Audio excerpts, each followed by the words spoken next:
बहुत बड़ा न मानो, इस धन को मत मानो बहुत बड़ा, मत मानो।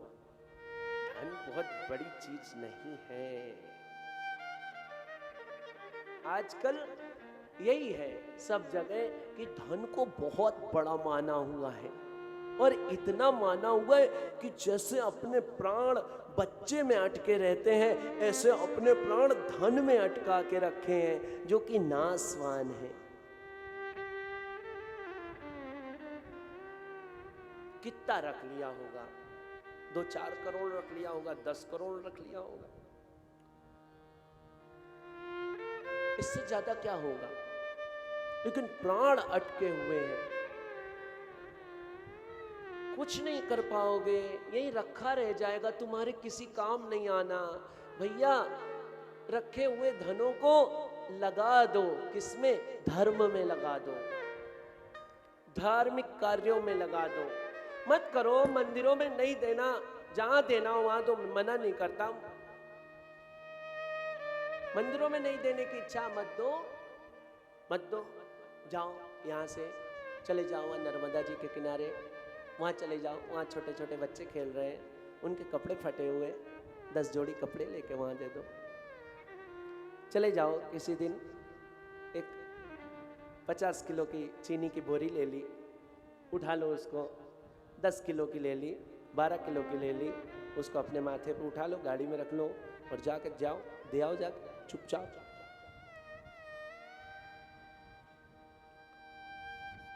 मतलब धन को बहुत बड़ा नहीं मानना, इसको बड़ा मानोगे तो तुम छोटे हो जाओगे, तुम छोटे हो जाओगे, धन बड़ा हो जाएगा। धन क्या है? असली धन क्या है?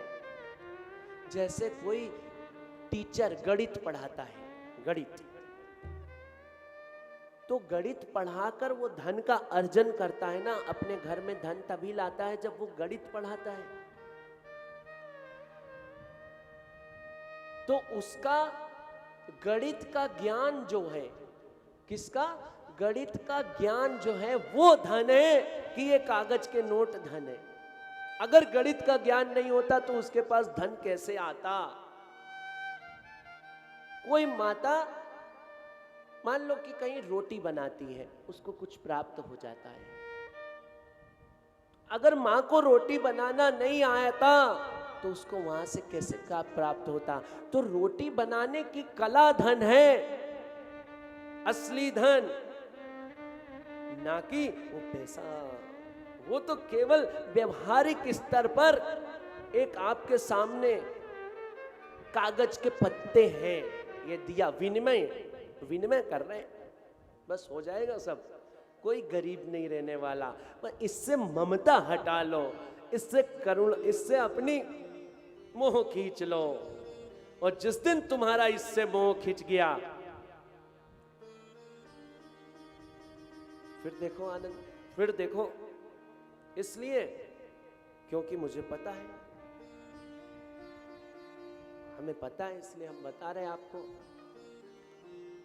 आप देखना, आप उस समय अपनी वृत्ति को चेक करना। देखो हमारी व्यासपीठ में तो कुछ चढ़ता ही नहीं, मना करते हम तो।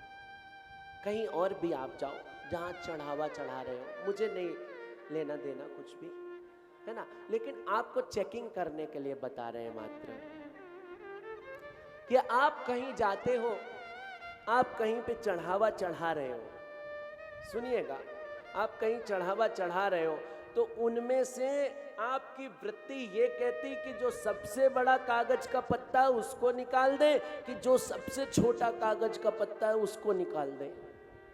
ये अपनी वृत्ति चेक करना उस समय। देखना आपका हाथ ऐसे ऐसे होता है, मेरे सामने कोई खड़े हो जाते हैं ना, और यूं यूं जेब करने लगते हैं, नहीं नहीं, नर्मदे हर, ये नहीं होना।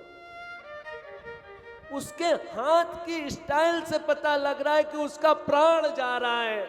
ऐसे को हम लेके क्या करें?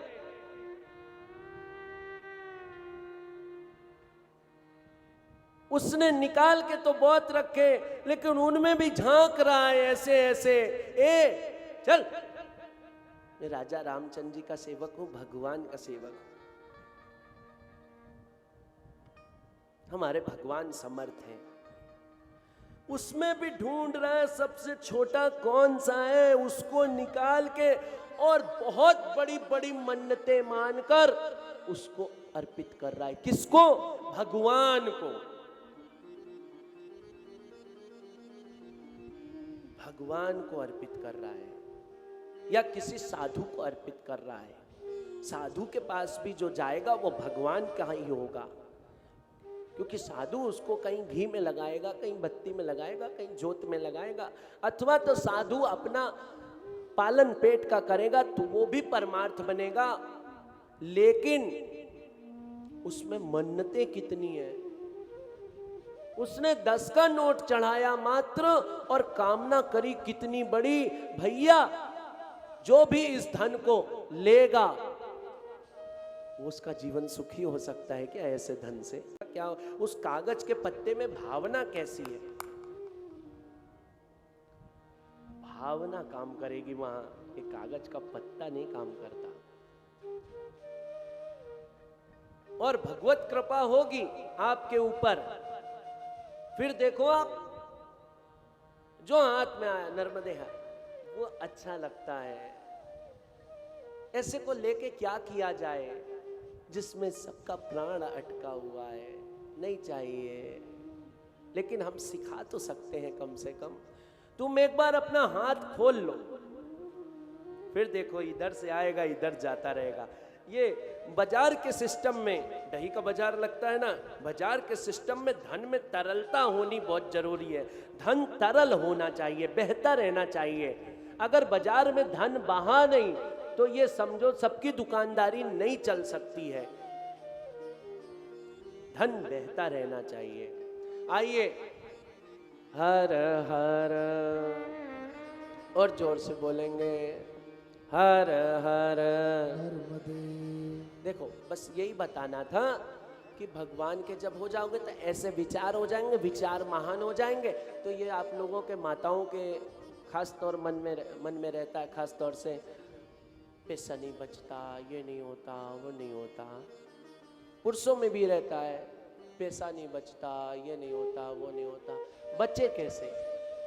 विचार नहीं अच्छे हैं ना, पैसे के प्रति मोह है। और देख लेना एक बात, जिस चीज में तुम्हारा मोह ज्यादा होगा उसको भगवान जल्दी छीन लेते हैं। ये बात फैक्ट है। जिस चीज में तुम्हारा मोह ज्यादा होगा भगवान उसको जल्दी से खींच लेते हैं, क्योंकि आप भगवान के बच्चे हो। भगवान को आपको अपनी शरण में लगाना है, इसलिए उसको खींच लेते हैं कि इसको दुख होगा तो मुझे भजेगा, मुझे भजेगा तो मेरी शरण में आ जाएगा, तो इसको अच्छी तरीके से पाल लूंगा, पोस दूंगा। हर हर